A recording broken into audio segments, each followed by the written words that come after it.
Yeah, again, this is Frank DiMora, part 4 for October the 20th of 2010, coming from the Last Chronicles of Planet Earth. It's a documentary on Bible prophecy and current events.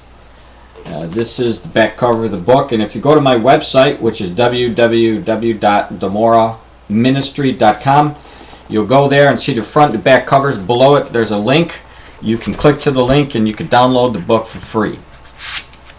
Now, we're going to get into another prophecy that has to do with the fulfillment of Psalm 83 and Ezekiel chapter 38. Now, both of these Psalms and Ezekiel deal with two wars that haven't been fought yet, but the scope of those wars are actually being set up now. We see that in the news by what's going on. Now, the Psalm war will take first. Those are the bordering nations who surround Israel. They will attack Israel in the very near future to try to get back East Jerusalem as their own nation, or as their own capital city, And they're going to try to eliminate the Jews completely. They tried it before 1948. They tried it in 67 and 1973. There was attempts made it during the war of Lebanon when the skirmish happened. They thought that the rest of the nations would jump in, but obviously it didn't happen. But there's another war coming, and that war is the Psalms 83 war. And the Prime Minister of Israel is addressing some of these issues that we know that is leading to the Psalm 83 war, and I want to present the articles that run parallel to show us that the events of these wars will be taking place shortly. It says, Prime Minister Benjamin Netanyahu spoke strongly about Israel's position on the peace process Wednesday during a Knesset session commemorating the anniversary of the assassination of the former Prime Minister Yitzhak Rabin. We don't want to take away from the Palestinians the right of self-determination, said Netanyahu. He continued, however, we left Lebanon and now Iran approaches the border fence. We left Gaza and now Iran approaches the border fence. Now we face a third time. We will not allow Iran to approach the border again. Now, in the writing, when you scroll down, I say this. What was the real reason why Iran's president went to Syria and Lebanon this past week? Do you know? And I'm asking you now, do you know? Well, if you know Bible prophecy and what's to happen in Psalm 83 and Ezekiel chapter 38, you see the meaning behind Iran's Ahmadinejad, their leader from Iran, going into Syria and going into Lebanon. And what's happening here is you read all the news on the net, all the mainstream news, not blogs or that kind of news. I mean mainstream news and videos that they're putting out from news broadcasts, that Iran has set up virtually a satellite nation within Lebanon, and they're tied to the hip to Syria. So the whole region is turning into an Islamic satellite state for Iran. And we know that Syria is going to be wiped out from in this war, the Psalm war, because Isaiah 71 and Jeremiah chapter 49, they tell us that Syria is going to be wiped out. Damascus, as a matter of fact, is going to be left in a ruinous heap. So when Iran goes into the area like they are right now, and they set up these satellite nations within, and they are going in, getting their people very close to the border with Israel, exactly what they're doing is they're setting up for the next war that God prophesied that was coming.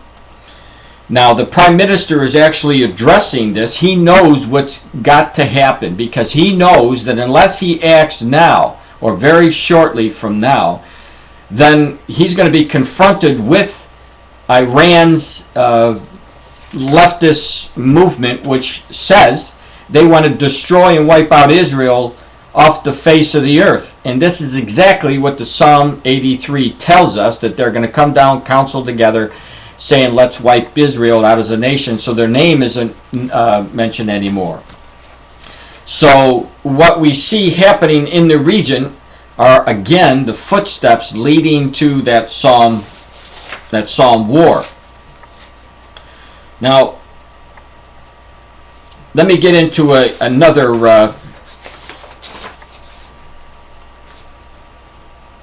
prophecy here, or another news broadcast or article that shows again what's happening in the region associated with Syria, because we mentioned Syria and how they're going to be destroyed in this next war. And I quote, it says, Syria President Bashar al-Assad on Monday accused Israel of working against peace between the two countries. There are ideas being put forward by some countries. They are preliminary, and we do not know if they will push the process forward or not. The atmosphere is not positive, Assad told reporters after meeting Turkish Prime Minister Tayyip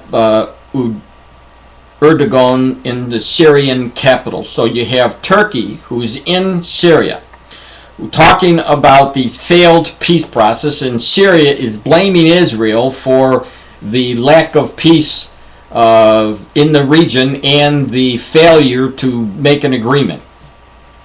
Now, this is extremely important for two reasons. Number one, it just shows you that 1 Thessalonians 5:3, where Paul warned that they would be talking peace and safety, and then sudden destruction comes. Obviously, they're doing that right now.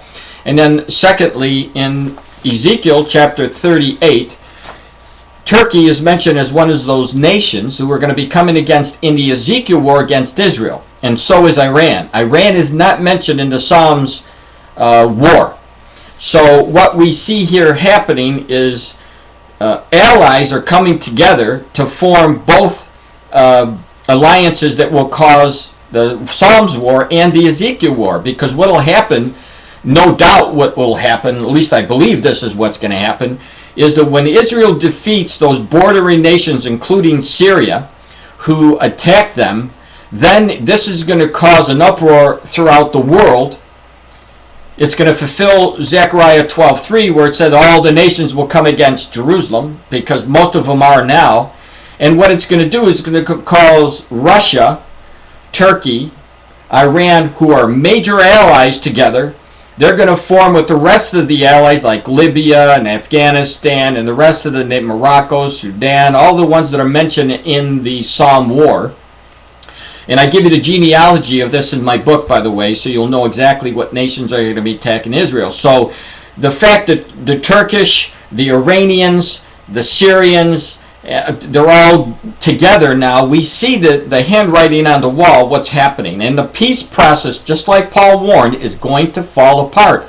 And when it falls apart, it's going to cause this sudden destruction that he talked about. And he says it's coming upon the world as a woman with labor. So we know that Jesus also mentioned that in Mark 13:8, where he said in the last days you'll see those events will happen as birth pangs.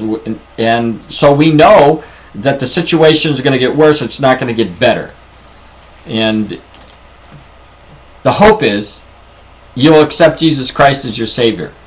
Because our hope is the Lord is going to come back for us. He told us he was going to the Father's house. He's going to go away and prepare a place for us.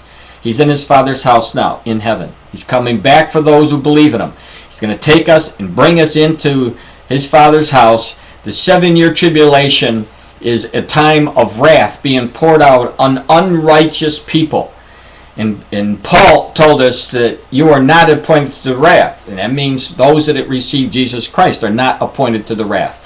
So if you haven't received Jesus yet, please do it now so that you will not be appointed to the wrath. You won't have to deal with the Antichrist and everything is going to happen during the 7-year tribulation. Please give your life to Jesus. Ask him. He'll come to you today.